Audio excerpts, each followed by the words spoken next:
ಎಲ್ಲರಿಗೂ ನಮಸ್ಕಾರ. Master of astrology YouTube ಚಾನಲ್ಗೆ ಸುಸ್ವಾಗತ. ನಾನು ನಿಮ್ಮ Pandit Umesh Pavan. Master of astrology ವತಿಯಿಂದ ಜಾತಕ ಸಾರಾಂಶ ಮತ್ತು ವಿಶ್ಲೇಷಣೆ, ಜಾತಕದ ವರದಿ, ಅಸ್ಟ್ರಾಲಜಿ ರಿಪೋರ್ಟ್ 16 ಪುಟಗಳ ಈ ಒಂದು ಜಾತಕ ವರದಿಯಲ್ಲಿ ಯಾವ ಯಾವ ವಿಚಾರಗಳ ಬಗ್ಗೆ ಬರುತ್ತೆ ಅನ್ನೋದನ್ನ ನೋಡೋಣ.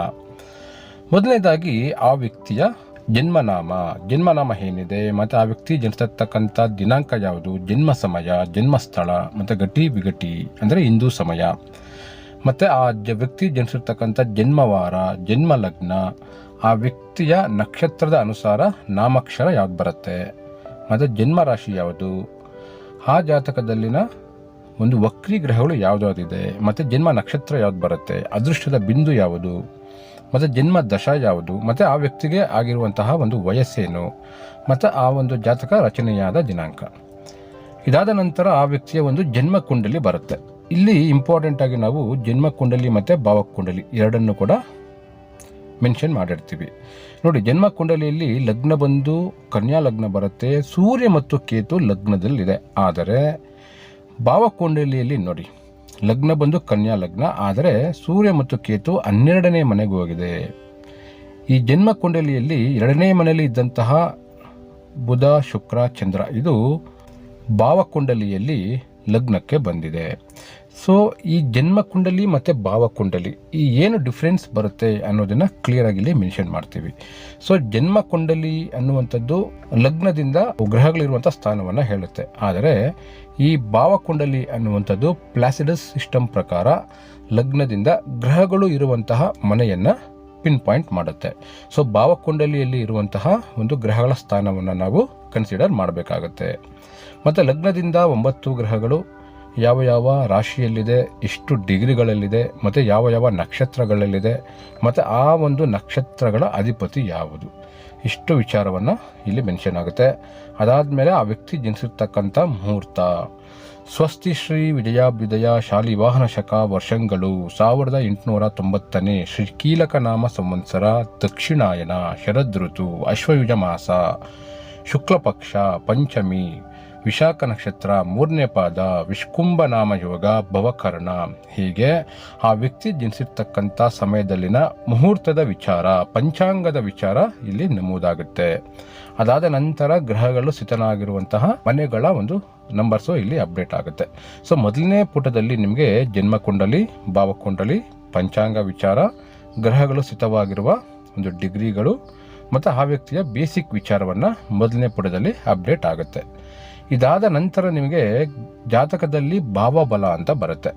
ಸೊ 1ರಿಂದ 12 ಮನೆಗಳಲ್ಲಿ ಗ್ರಹಗಳು ಯಾವ ಯಾವ ಮನೆಯಲ್ಲಿ ಕೂತಿರುತ್ತೋ ಅದರ ಮೇಲೆ ಒಂದು ಲೆಕ್ಕಾಚಾರ ಮಾಡಿ ಯಾವ ಮನೆ ತುಂಬ ಪ್ರಬಲವಾಗಿದೆ ಅನ್ನೋದನ್ನು ಈ ಒಂದು ಲೆಕ್ಕಾಚಾರದಲ್ಲಿ ಬರುತ್ತೆ.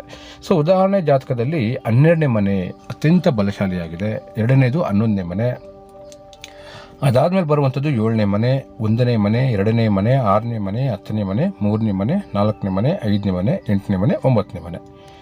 ಸೊ ಭಾವಬಲ ಅನ್ನುವಂಥದ್ದು ಜಾತಕದಲ್ಲಿ ಗ್ರಹಗಳು ಸ್ಥಿತವಾಗಿರುವಂತಹ ಸ್ಥಾನದ ಮೇಲೆ ಲೆಕ್ಕಾಚಾರ ಮಾಡಿ ಯಾವ ಮನೆ ಬಲಶಾಲಿಯಾಗಿದೆಯೋ ಆ ಮನೆಗೆ ಸಂಬಂಧಪಟ್ಟಂಥ ವಿಚಾರಗಳು ಆ ವ್ಯಕ್ತಿಯ ಜೀವನದಲ್ಲಿ ಪ್ರಬಲವಾಗಿರುತ್ತೆ ಅನ್ನುವ ಲೆಕ್ಕಾಚಾರ 2ನೇ ಪುಟದಲ್ಲಿ ಬರುತ್ತೆ. ಇಲ್ಲಿ ನೀವು ನೋಡ್ಬೋದು ಗ್ರಹ ಸ್ಥಿತನಾಗಿರುವಂಥ ಭಾವಗಳು ಮತ್ತು ಆಧಿಪತ್ಯ ಭಾವಗಳು. ಸೊ ಗ್ರಹ ಯಾವ ಮನೆಯಲ್ಲಿ ಕೂತ್ಕೊಳ್ಳುತ್ತೋ ಆ ಮನೆ ನಮಗೆ ಪವರ್ ಹೌಸ್ ಅಂತ ಆಗುತ್ತೆ. ಸೊ ಗ್ರಹಗಳು ಯಾವ ಮನೆಯಲ್ಲಿ ಸ್ಥಿತನಾಗಿರಲ್ವೋ ಅದನ್ನು ಸೆಕೆಂಡರಿ ಹೌಸ್ ಅಂತ ಕರಿತೀವಿ. ಈ ರೀತಿ ಜಾತಕದಲ್ಲಿ ಯಾವ ಮನೆ ಬಲಶಾಲಿಯಾಗಿದೆ, ಯಾವ ಮನೆ ವೀಕ್ ಇದೆ ಅನ್ನೋ ಲೆಕ್ಕಾಚಾರವನ್ನು ಈ ಒಂದು ವಿವರಣೆಯಲ್ಲಿ ಕೊಡಲಾಗಿದೆ. ಇದಾದ ನಂತರ ಫಲಿತಾಂಶ ಏನು ಬರುತ್ತೆ, ಇಲ್ಲಿ ಜಾತಕದಲ್ಲಿ ಪ್ಲಾಸಿಡಸ್ ಸಿಸ್ಟಮ್ ಪ್ರಕಾರ ತಗೊತೀವಿ. ಇಲ್ಲಿ 1ನೇ ಮನೆ ನೋಡಿ ಒಟ್ಟಾರೆ ಜೀವನವನ್ನು ಹೇಳುತ್ತೆ. 1ನೇ ಮನೆ ಅನ್ನುವಂಥದ್ದು ಲಗ್ನ, ಆತನ ಒಂದು ದೇಹ, ಆತನ ವ್ಯಕ್ತಿತ್ವ ಅಂತ ಬರುತ್ತೆ. ಸೊ 1ನೇ ಮನೆಯ ಅಧಿಪತಿ ಎಲ್ಲೋಗಿದೆ ಅಂತ ನೋಡಿದಾಗ ಇಲ್ಲಿ 1ನೇ ಮನೆಯಲ್ಲಿ ಸ್ಥಿತನಾಗಿದೆ. ಲಗ್ನಾಧಿಪತಿ ಲಗ್ನದಲ್ಲೇ ಇರುವಂಥದ್ದು ಅತ್ಯಂತ ಬಲಶಾಲಿಯಾಗಿರುವಂತಹ ಸ್ಥಾನವಾಗಿದೆ. ಅದರಿಂದ ಇದಕ್ಕೆ ನಾವು A+ ಅಂತ ಕೊಡ್ತೀವಿ. ಗ್ರೇಡಲ್ಲಿ ಬರುತ್ತೆ ನಿಮಗೆ. ಸೊ A+ ಅಂತಂದರೆ ಅತ್ಯುತ್ತಮ, A ಗ್ರೇಡ್ ಅಂದರೆ ಗುಡ್, ಮತ್ತು B ಗ್ರೇಡ್ ಅಂದರೆ ಮೀಡಿಯಂ, ಮತ್ತು C ಗ್ರೇಡ್ ಅಂದರೆ ಲೋ ಅಂತ. ಸೊ ಇದ್ರ ಪ್ರಕಾರ 1ನೇ ಮನೆಯಿಂದ 12 ಮನೆಗಳು ಯಾವ ಒಂದು ಮನೆಯಲ್ಲಿ ಸ್ಥಿತನಾಗಿದೆಯೋ ಅದರ ಮೇಲೆ ಇಲ್ಲಿ ನಿಮಗೆ ಗ್ರೇಡ್ ಬರುತ್ತೆ. ಸೊ 1ನೇ ಮನೆ ಒಟ್ಟಾರೆ ಜೀವನ A+ ಇದೆ. 2ನೇ ಮನೆ ತನ್ನ ಕುಟುಂಬ, ಹಣಕಾಸು, ಉಳಿತಾಯ ಹೇಗಿರುತ್ತೆ ಅಂತ ತಗೊಂಡಾಗ ಅದು A+ ಇರುತ್ತೆ.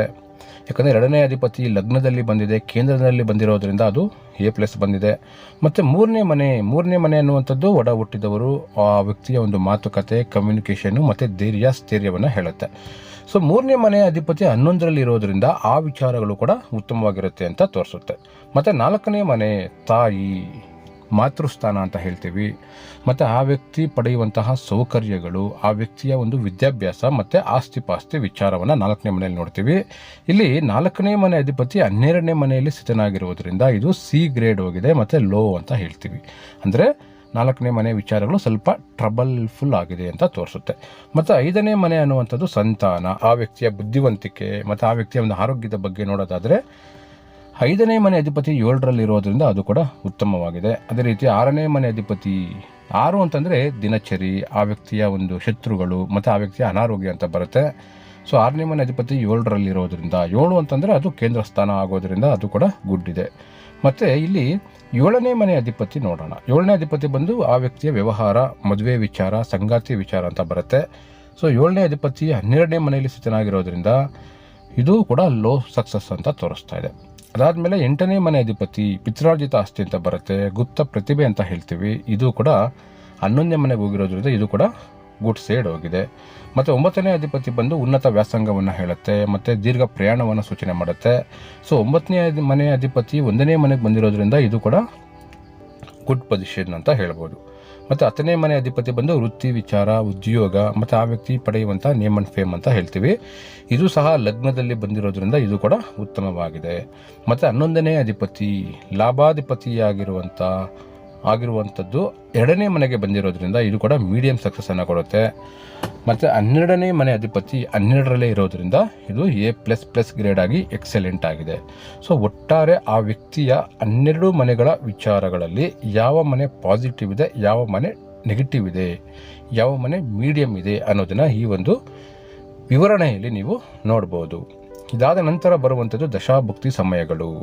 ಆ ವ್ಯಕ್ತಿಗೆ ನಡೀತಾ ಇರುವಂತಹ ಪ್ರಸ್ತುತ ದಶ ಯಾವ್ದು ನಡೀತಾ ಇದೆ, ಭುಕ್ತಿ ಯಾವ್ದು ನಡೀತಾ ಇದೆ ಅನ್ನೋ ವಿವರಣೆಯನ್ನು ನೀವು ಇಲ್ಲಿ ನೋಡ್ಬೋದು.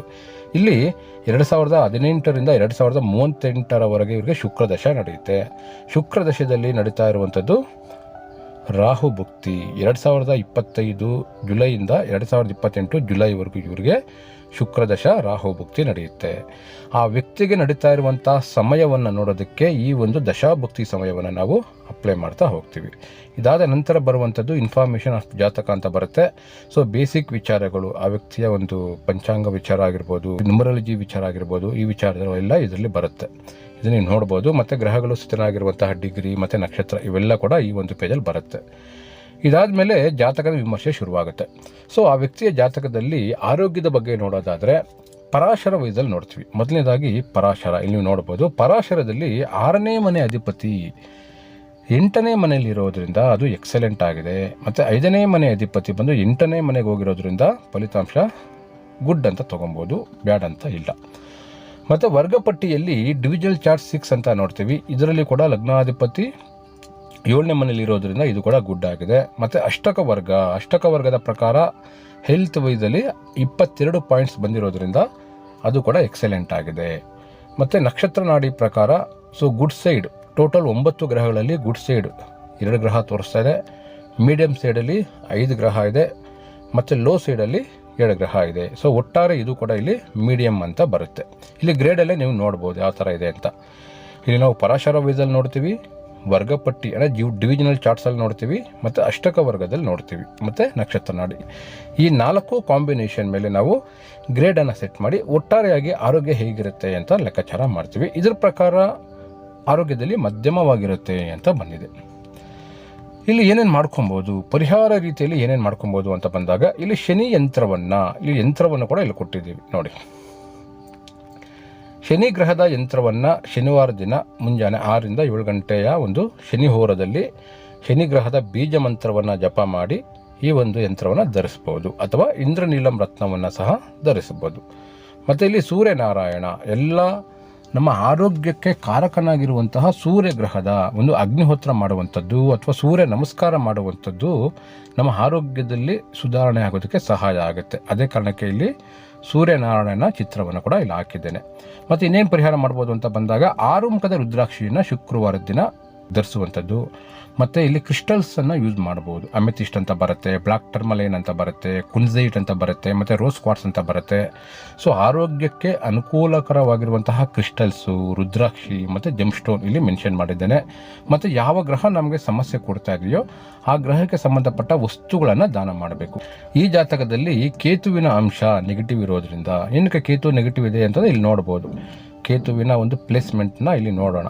ನೋಡಿ, ಕೇತು ಇಲ್ಲಿ ಕಾಣಿಸ್ತಿದೆ ಆ ಕೇತು ಬಂದು ಇಲ್ಲಿ 12ನೇ ಮನೆ ಪ್ಲೇಸ್ಮೆಂಟ್ ಆಗಿದೆ. ಇಲ್ಲಿ ನೋಡಿ, ಲಗ್ನ ಬಂದು ಕನ್ಯಾ ಲಗ್ನದಿಂದ 12ನೇ ಮನೆಯಲ್ಲಿ ಕೇತು ಪ್ಲೇಸ್ಮೆಂಟ್ ಆಗಿರೋದ್ರಿಂದ ಕೇತು ಗ್ರಹಕ್ಕೆ ಸಂಬಂಧಪಟ್ಟಂತೆ ನೀವು ಹುರುಳಿಕಾಳನ್ನು ದಾನ ಮಾಡ್ಬೋದು, ಬಾಳೆಹಣ್ಣನ್ನು ದಾನ ಮಾಡ್ಬೋದು, ಈರುಳ್ಳಿಯನ್ನು ದಾನ ಮಾಡ್ಬೋದು, ಮತ್ತು ನಿಂಬೆಹಣ್ಣನ್ನು ದಾನ ಮಾಡ್ಬೋದು.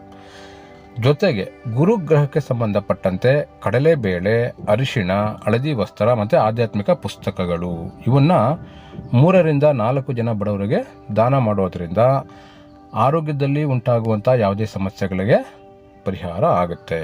ಹೆಲ್ತ್ಗೆ ಸಂಬಂಧಪಟ್ಟಂತೆ ಕೆಲವೊಂದು ಮಂತ್ರಗಳನ್ನು ಕೊಟ್ಟಿದ್ದೇನೆ. ಓಂ ಲಂ ವಂ ರಂ ಯಂ ಕ್ಷಂ ಹಂ ಸಂ ಮಾತಾಂಗಿಣಿ ಸ್ವಾಹ. ಈ ಒಂದು ಮಂತ್ರವನ್ನು ಒಂದು ಲೋಟದಲ್ಲಿ ನೀರನ್ನು ಹಿಡಿದು 108 ಬಾರಿ ಜಪಿಸಿದ ನಂತರ ಕುಡಿಯುವಂಥದ್ದು.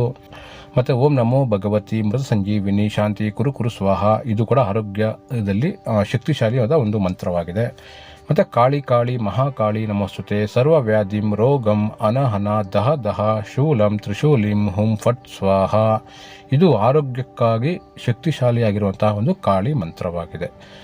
ಮತ್ತು ಇನ್ನೊಂದು ಮಂತ್ರ ಓಂ ಹ್ರೀಂ ಶ್ರೀಂ ಕ್ಲೀಂ ಗ್ಲೋಂ ಗಂ ಗಣಪತಯೇ ವರವರದೆ ಆರೋಗ್ಯ ಭಾಗ್ಯಂ ದೇಹಿ ಹಂ ಫಟ್ ಸ್ವಾಹ. ಇದು ಕೂಡ ಒಂದು ಲೋಟದಲ್ಲಿ ನೀರನ್ನು ಹಿಡಿದು 108 ಬಾರಿ ಜಪ ಮಾಡಿ ಆ ನೀರನ್ನು ಕುಡಿಯುವಂಥದ್ದು. ಜೊತೆಗೆ ದೈಹಿಕವಾಗಿ ಮತ್ತು ಮಾನಸಿಕವಾಗಿ ಪ್ರಕೃತಿಯ 10 ಶಕ್ತಿಗಳ ಸಮತೋಲನವನ್ನು ಪಾಲಿಸಿ. ಮತ್ತು ರಿಫೈನ್ಡ್ ಆಯಿಲನ್ನು ತಪ್ಪಿಸುವಂಥದ್ದು, ಫಿಲ್ಟರ್ಡ್ ಆಯಿಲನ್ನು ಉಪಯೋಗಿಸುವಂಥದ್ದು, ಜೊತೆಗೆ ದೇಸಿ ತಳಿಯ ಆಹಾರವನ್ನು ಬಳಸುವಂಥದ್ದು. ಮತ್ತು ಆರೋಗ್ಯಕ್ಕೆ ಅನುಕೂಲವಾಗಿರುವ ಬಣ್ಣಗಳು ಬಂದು ಗುಲಾಬಿ ಬಣ್ಣ ಮತ್ತು ಕಪ್ಪು ಬಣ್ಣ.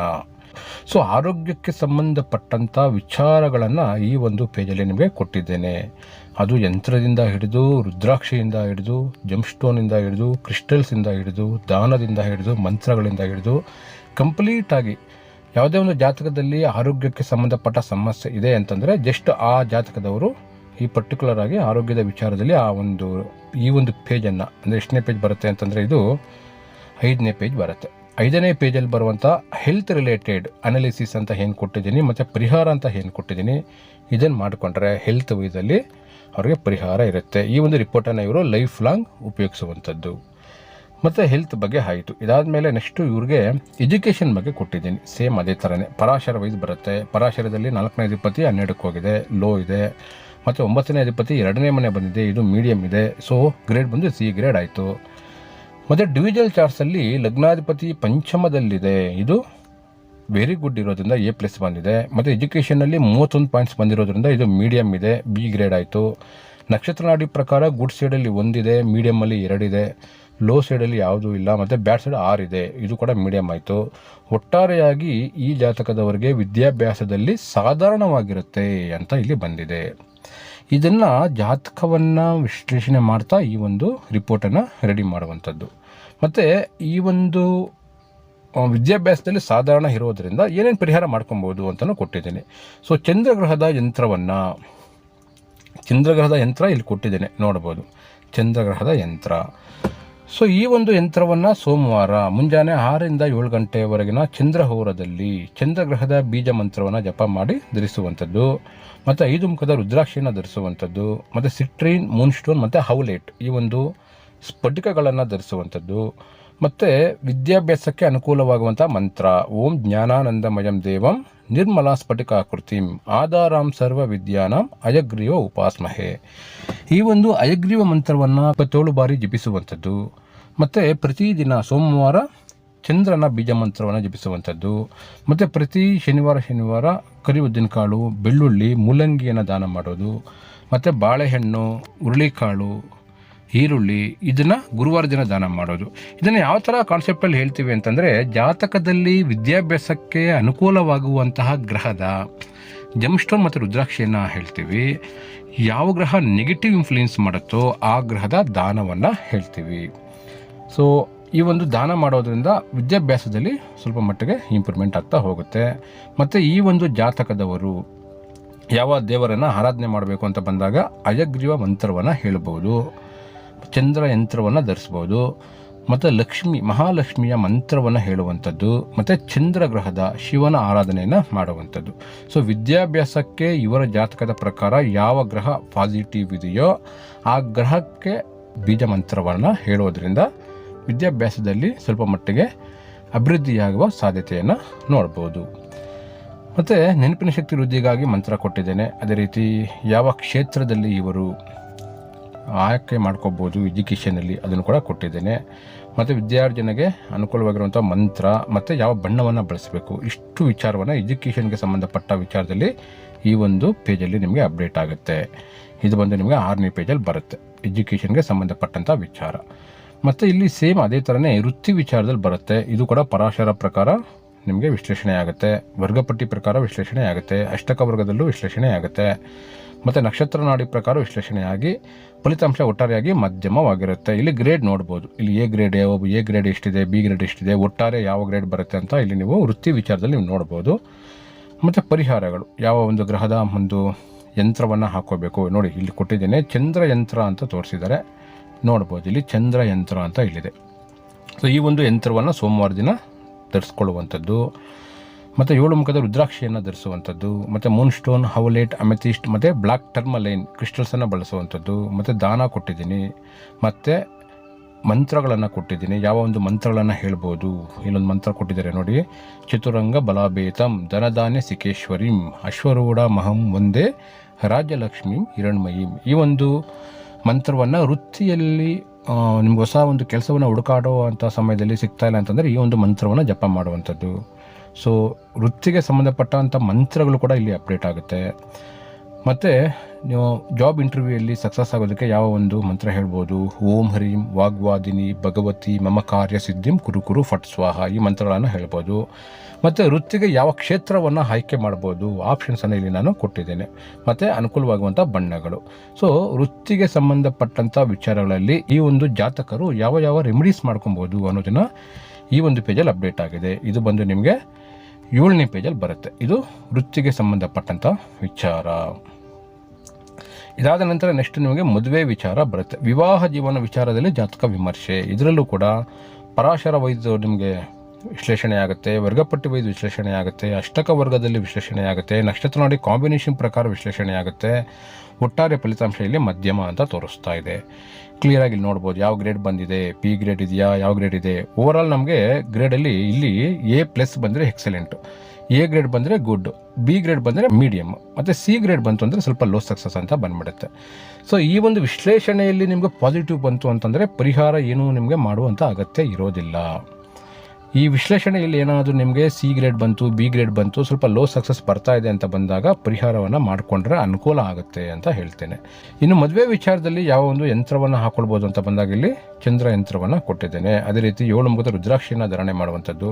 ಈ ಜೋಡಿ ಅಂಶ ಪಕ್ಷಿ ಚಿತ್ರ ಇದು ವೈವಾಹಿಕ ಜೀವನದಲ್ಲಿ ಫೀಲಿಂಗ್ಸನ್ನು ಕ್ರಿಯೇಟ್ ಮಾಡೋದಕ್ಕೆ ಸಹಾಯ ಮಾಡುತ್ತೆ. ಸೊ ಮದುವೆ ಆಗುವಂತಹ ಒಂದು ವಿಚಾರದಲ್ಲಿ ಏನಾದರೂ ಮಿಸ್ಅಂಡರ್ಸ್ಟ್ಯಾಂಡಿಂಗ್ ಬರ್ತಾ ಇದೆ ಅಂತಂದರೆ ಈ ಒಂದು ಚಿತ್ರವನ್ನು ಇಟ್ಕೊಳ್ಬೋದು. ಮತ್ತು ಈ ಮದುವೆ ವಿಚಾರಕ್ಕೆ ಸಂಬಂಧಪಟ್ಟಂತೆ ಯಾವ ಒಂದು ರೆಮಿಡೀಸ್ ಮಾಡ್ಕೊಬೋದು ಅಂತಲೂ ಇಲ್ಲಿ ಕೊಟ್ಟಿದ್ದೇನೆ. ಇದನ್ನು ನೀವು ನೋಡ್ಬೋದು. ಯಾವುದನ್ನು ದಾನ ಮಾಡಬೇಕು, ಯಾವುದನ್ನು ನೀವು ಮಂತ್ರಗಳನ್ನು ಹೇಳ್ಕೊಬೋದು, ಎಲ್ಲವನ್ನು ಕೊಟ್ಟಿದ್ದೇನೆ. ಸೊ ಇದಾದ ಮೇಲೆ ನೆಕ್ಸ್ಟ್ ನಿಮಗೆ ನವಗ್ರಹಗಳ ಫಲಾಫಲಗಳು ಅಂತ ಬರುತ್ತೆ. ವ್ಯಾಪಾರದಲ್ಲಿ ಯಾವುದು ಗುಡ್ಡಿದೆ ನೋಡಿ, ಎಲ್ಲನೂ ಹೈ ಬಂತು ಅಂದರೆ ಖಂಡಿತ ಸಕ್ಸಸ್ ಆಗುತ್ತೆ ಅಂತ ಅರ್ಥ. ಬಟ್ ಇಲ್ಲಿ ವ್ಯಾಪಾರ ಅಂತ ಚೂಸ್ ಮಾಡಿಕೊಂಡ್ರೆ ಕೇತು ಶುಕ್ರ ಹೈ ಇದೆ, ಸೂರ್ಯ ಚಂದ್ರ ಲೋ ಇದೆ, ಮಂಗಳ ಮೀಡಿಯಮ್ ಇದೆ, ರಾಹು ಗುರು ಶನಿ ಲೋ ಇದೆ, ಬುಧ ಮೀಡಿಯಮ್ ಇದೆ. ಸೊ ವ್ಯವಹಾರ ಇವರಿಗೆ ಆಗಬರಲ್ಲ ಅಂತ ಹೇಳ್ಬೋದು. ಮತ್ತು ಆಸ್ತಿ ಪಾಸ್ತಿ ವಿಚಾರ ಹೇಗಿರುತ್ತೆ, ಕೆಲವೊಂದು ಗ್ರಹ ಚಂದ್ರ ಮತ್ತು ರಾಹು ಬಂದಾಗ ಮಾತ್ರ ಹೈ ಇದೆ, ಮಿಕ್ಕಿ ಟೈಮ್ ಲೋ ಇದೆ. ಸೊ ಆ ಗ್ರಹದ ಭುಕ್ತಿ ಮತ್ತು ಅಂತರ್ಭುಕ್ತಿ ಬರುವಂಥ ಟೈಮಲ್ಲಿ ಇವರು ಆಸ್ತಿ ಮತ್ತು ವಾಹನವನ್ನು ಮಾಡೋ ಯೋಗ ಇರುತ್ತೆ. ಸೊ ಇದು ಇಲ್ಲಿ ಅಪ್ ಇರುತ್ತೆ, ಅಲ್ಲಿ ಗುಡ್ ಸಕ್ಸಸ್ ಅಂತ ಅರ್ಥ. ಎಲ್ಲಿ ಲೋ ಇರುತ್ತೋ ಅಲ್ಲಿ ಬ್ಯಾಡ್ ಸಕ್ಸಸ್ ಇದೆ ಅಂತ ಅರ್ಥ. ಸೊ ಇದನ್ನು ನೀವು ನಿಮ್ಮ ದಶಾಭುಕ್ತಿ ಮೇಲೆ ಅಪ್ಲೈ ಮಾಡ್ತಾ ನೋಡ್ಬೋದು. ಮತ್ತು ಯಾವ ವಿಚಾರಕ್ಕೆ ಯಾವ ಮಂತ್ರಗಳನ್ನು ಹೇಳ್ಬೋದು ನೋಡಿ. ಸಂತಾನ ವಿಚಾರ ಅಂತ ಬಂದಾಗ ಕನ್ಯಾ ಲಗ್ನಕ್ಕೆ ಪಂಚಮಾಧಿಪತಿ ಶನಿ ಆಗಿರೋದ್ರಿಂದ ಶನಿ ಗ್ರಹದ ಒಂದು ಬೀಜ ಮಂತ್ರವನ್ನು ಜಪ ಮಾಡ್ಬೋದು. ಮತ್ತು ಆಸ್ತಿ ಗಳಿಕೆ ಅನ್ನುವಂಥದ್ದು 4ನೇ ಮನೆ ಬರುತ್ತೆ. ಲಗ್ನದಿಂದ 4ನೇ ಮನೆ ಗುರುವಿನ ಅಂಶ ಬರೋದರಿಂದ ಇಲ್ಲಿ ಗುರುವಿನ ಬೀಜ ಮಂತ್ರವನ್ನು ಜಪ ಮಾಡ್ಬೋದು. ಆಸ್ತಿ ಮಾರಾಟ ಅಂತ ಬಂದಾಗ ಲಗ್ನದಿಂದ 10ನೇ ಮನೆ ನೋಡ್ತೀವಿ. ಬುಧ ಗ್ರಹದ ಬೀಜ ಮಂತ್ರವನ್ನು ಜಪ ಮಾಡ್ಬೋದು. ಮತ್ತು ಪ್ರಯಾಣ ಅಂತ ಬಂದಾಗ 12ನೇ ಮನೆ ತೊಗೊತೀವಿ. ಈ ಕನ್ಯಾ ಲಗ್ನದಿಂದ 12ನೇ ಮನೆಯಲ್ಲಿ ಕೇತುವಿನ ಪ್ಲೇಸ್ಮೆಂಟ್ ಇರೋದ್ರಿಂದ ಇವರು ಕೇತುವಿನ ಬೀಜ ಮಂತ್ರವನ್ನು ಹೇಳ್ಬೋದು. ಮತ್ತು ವಿಷ್ಣು ಸಹಸ್ರನಾಮ ಸ್ತೋತ್ರ ಅಂತ ಬರುತ್ತೆ. ಇವರ ಜನ್ಮ ನಕ್ಷತ್ರ ಬಂದು ವಿಶಾಖ ನಕ್ಷತ್ರ 3ನೇ ಪಾದ ಆಗಿರೋದ್ರಿಂದ ವಿಷ್ಣು ಸಹಸ್ರನಾಮದ ಈ ಒಂದು ಶ್ಲೋಕವನ್ನು ಇವರು ಜಪ ಮಾಡೋದ್ರಿಂದ ಆಧ್ಯಾತ್ಮಿಕ ಉನ್ನತಿಗೆ ಸಹಾಯ ಆಗುತ್ತೆ. ಮತ್ತು ವಿಶಾಖ ನಕ್ಷತ್ರದ 3ನೇ ಪಾದದ ನಕ್ಷತ್ರಕ್ಕೆ ತಾರಾಬಲ ಯಾವ್ದು ಬರುತ್ತೆ ಅನ್ನೋದನ್ನು ಈ ಒಂದು ಚಾರ್ಟಲ್ಲಿ ಕೊಟ್ಟಿದ್ದೀನಿ. ಇದನ್ನು ಇವರು ನೋಡ್ಕೊಬೋದು. ಇದಾದಮೇಲೆ ಜಾತಕದಲ್ಲಿನ ಶುಭ ಗ್ರಹಗಳಿಗೆ ಮಾಡಬಹುದಾದಂತಹ ಸರಳ ಪರಿಹಾರಗಳು. ಜಾತಕದಲ್ಲಿ ಚಂದ್ರನ ಒಂದು ಅಂಶ ತುಂಬ ಅನುಕೂಲವಾಗಿರೋದ್ರಿಂದ ಚಂದ್ರ ಗ್ರಹಕ್ಕೆ ಸಂಬಂಧಪಟ್ಟಂಥ ಪರಿಹಾರಗಳನ್ನು ಇವರು ಈ ಒಂದು ಪೇಜಲ್ಲಿ ಕೊಟ್ಟಿರುವಂತೆ ಇವರು ಮಾಡ್ಕೊಳ್ಬೋದು. ಏನೇನು ಮಾಡ್ಬೋದು ಅನ್ನೋದನ್ನು ನಿಮಗೆ ಇದರಲ್ಲಿ ಕೊಟ್ಟಿದ್ದೀನಿ, ಇದು ನೀವು ನೋಡ್ಬೋದು. ಇದಾದಮೇಲೆ ನೆಕ್ಸ್ಟ್ ಬಂದು ಅದೇ ರೀತಿ ಶನಿ ಗ್ರಹದ ಒಂದು ಸರಳ ಪರಿಹಾರಗಳನ್ನು ಕೊಟ್ಟಿದ್ದೀನಿ. ಜಾತಕದಲ್ಲಿ ಒಟ್ಟಾರೆಯಾಗಿ ಶನಿ ಮತ್ತು ಚಂದ್ರ ಅನುಕೂಲವಾಗಿರೋದ್ರಿಂದ ಶನಿ ಗ್ರಹಕ್ಕೆ ಸಂಬಂಧಪಟ್ಟ ಈ ಒಂದು ಪರಿಹಾರಗಳನ್ನು ಇವರು ಮಾಡ್ಕೊಳ್ಬೋದು. ನೋಡಿ, 7 ಮುಖದ ರುದ್ರಾಕ್ಷಿಯನ್ನು ಧರಿಸುವಂಥದ್ದು, ಕಬ್ಬಿಣದ ಲೋಹವನ್ನು ಹೆಚ್ಚಾಗಿ ಉಪಯೋಗಿಸುವಂಥದ್ದು, ಆಹಾರವನ್ನು ತಯಾರು ಮಾಡಬೇಕಾದ್ರೆ ಕಬ್ಬಿಣದ ಬಾಣಲೆಯನ್ನು ಬಳಸುವಂಥದ್ದು, ಮತ್ತು ಇಲ್ಲಿ ನೋಡಿ ಕಪ್ಪು ಬಣ್ಣದ ದಾರವನ್ನು ಬಲಗೈಗೆ ಶನಿವಾರದಂದು ಕಟ್ಟಿಕೊಳ್ಳುವಂಥದ್ದು. ಆ ಗ್ರಹಕ್ಕೆ ಸಂಬಂಧಪಟ್ಟಂಥ ಪರಿಹಾರಗಳನ್ನು ಇಲ್ಲಿ ಕೊಟ್ಟಿದ್ದೇನೆ, ಅದನ್ನು ಇವರು ಮಾಡಿಕೊಳ್ಳುವಂಥದ್ದು.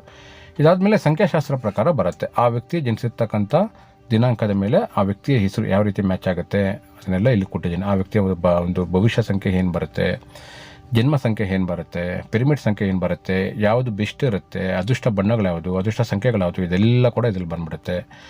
ಮತ್ತು ಆ ವ್ಯಕ್ತಿ ಜನಿಸಿರ್ತಕ್ಕಂಥ ದಿನಾಂಕದ ಮೇಲೆ ಯಾವ ಒಂದು ಕ್ಯಾರೆಕ್ಟರಿಸ್ಟಿಕ್ಸ್ ಬರುತ್ತೆ ಅನ್ನೋದನ್ನು ಕೂಡ ನಾನು ಇಲ್ಲಿ ಕೊಟ್ಟಿದ್ದೇನೆ. ಸಂಖ್ಯಾಶಾಸ್ತ್ರದ ಪ್ರಕಾರ ಆ ವ್ಯಕ್ತಿಯ ಗುಣಲಕ್ಷಣಗಳು ಹೇಗಿರುತ್ತೆ ಅದನ್ನು ನಾನು ಇಲ್ಲಿ ಕೊಟ್ಟಿದ್ದೇನೆ. ಇದಾದ ಮೇಲೆ ಜಾತಕ ವಿಶ್ಲೇಷಣೆ ಬರುತ್ತೆ. ಇದೇ ಮುಖ್ಯವಾದ ಒಂದು ಪಾಯಿಂಟ್. ನೋಡಿ, ಆಗಲೇ ಹೇಳಿದೆ ನಿಮಗೆ ಕನ್ಯಾ ಲಗ್ನ ಅಂತ ಹೇಳಿದೆ. ಲಗ್ನಾಧಿಪತಿ ಲಗ್ನದಲ್ಲಿ ಸ್ಥಿತನಾಗಿದೆ. ಆದ್ದರಿಂದ ಆರೋಗ್ಯ ವಿಚಾರದಲ್ಲಿ ಉತ್ತಮವಾಗಿರುತ್ತೆ.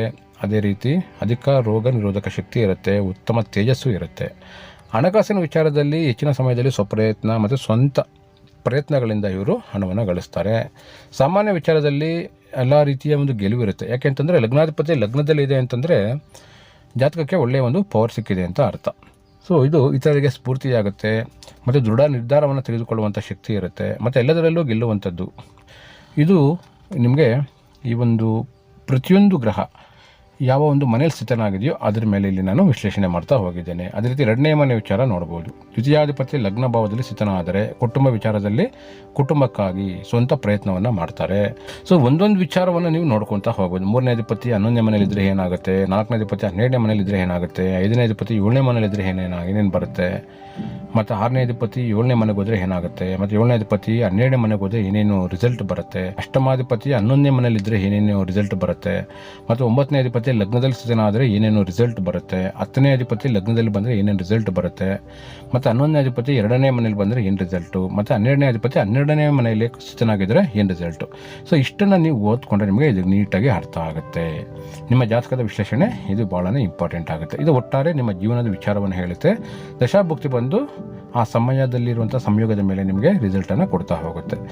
ಇದಾದಮೇಲೆ ಕೊನೆಯದಾಗಿ 16ನೇ ಪೇಜಲ್ಲಿ ಮಂತ್ರಗಳು ಮತ್ತು ಪ್ರಮುಖ ಸೂಚನೆಗಳು. ಒಟ್ಟಾರೆ ನಿಮ್ಮ ಒಂದು ಜಾತಕದಲ್ಲಿ 9 ಗ್ರಹಗಳ ಒಂದು ಸ್ಥಾನದ ಮೇಲೆ ಕೆಲವೊಂದು ಮಂತ್ರಗಳನ್ನು ಕೊಟ್ಟಿದ್ದೇನೆ. ಯಾವ ವಿಚಾರಕ್ಕೆ ನೀವು ಜಪ ಮಾಡ್ಬೋದು ಅಂತಲೂ ಕೊಟ್ಟಿದ್ದೇನೆ. ಅದಾದಮೇಲೆ ಇಂಪಾರ್ಟೆಂಟ್ ಆಗಿರುವಂತಹ ಕೆಲವು ಮಂತ್ರಗಳು, ಆ ಮಂತ್ರಗಳನ್ನು ಜಪ ಮಾಡ್ಬೋದು. ಕೊನೆಯದಾಗಿ ಶತಮಾನಂ ಭವತಿ ಶತಾಯು ಪುರುಷ ಶತೇಂದ್ರಿಯ ಆಯುಷೈವೇಂದ್ರಿಯ ಪ್ರತಿಷ್ಠತಿ ಸರ್ವೇ ಜನ ಸುಖಿನೋ ಭವಂತು. ರಿಪೋರ್ಟ್ ಬಗ್ಗೆ ಏನನ್ನಿಸ್ತು ಅನ್ನೋದನ್ನು ಕಮೆಂಟ್ ಮಾಡಿ. ಈ ರಿಪೋರ್ಟ್ ಏನಾದರೂ ಬೇಕು ಅಂತಂದರೆ ಖಂಡಿತ ನಮ್ಮ ಮಾಸ್ಟರ್ ಆಫ್ ಅಸ್ಟ್ರಾಲಜಿಯನ್ನು ಸಂಪರ್ಕಿಸಿ. ಇವಿಷ್ಟು ಜಾತಕ ರಿಪೋರ್ಟ್ನ ವಿಚಾರಗಳು. ಇನ್ನಷ್ಟು ವಿಚಾರಗಳೊಂದಿಗೆ ಮತ್ತೆ ಸಿಗ್ತೇನೆ. ಎಲ್ಲರಿಗೂ ಒಳ್ಳೆಯದಾಗಲಿ. ನಮಸ್ಕಾರ.